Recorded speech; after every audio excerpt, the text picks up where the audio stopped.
અમીરગઢના કપાસના જંગલમાં નીલગાયના શિકાર કેસમાં ઝડપાયેલા 9 શિકારીઓના પાલનપુરની સેશન્સ કોર્ટે જામીન ફગાવ્યા હતા। અમીરગઢના કપાસિયા જંગલમાં વન્યજીવોના શિકારના ગંભીર ગુનાઓના કેસમાં પાલનપુર કોર્ટ દ્વારા કડક વલણ અપનાવવામાં આવ્યું હતું, જેમાં જેસોર અભયારણ્યમાં 14 થી વધુ લોકો કપાસિયા જંગલ વિસ્તારમાં ગેરકાયદેસર હથિયારો લઈને જંગલમાં પ્રવેશ કરી નીલગાયનો શિકાર કરી તેના માંસના ટુકડા ભેગા કરી રહ્યા હતા।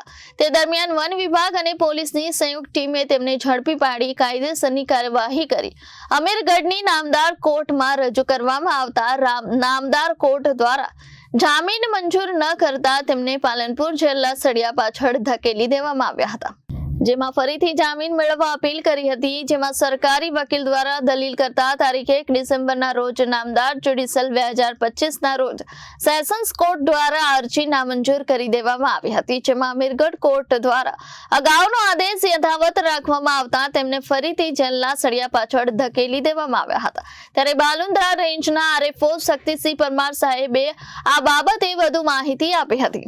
ઓકે સર, તારીખ 17/11/2025ના રોજ જેસોર અભયારણ્યની અંદર કપાસિયા જંગલ સર્વે નંબરમાં 9 જેટલા શિકારીઓ દ્વારા નીલગાયની હત્યા કરવામાં આવેલ હતી।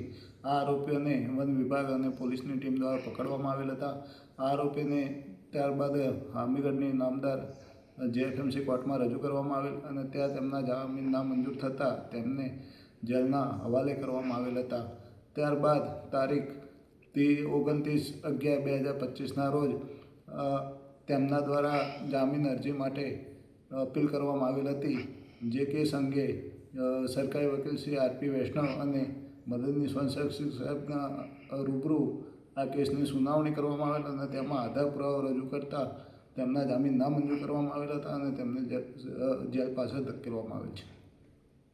રિપોર્ટર ભરત પટેલ, જનાદેશ ન્યૂઝ, બનાસકાંઠા।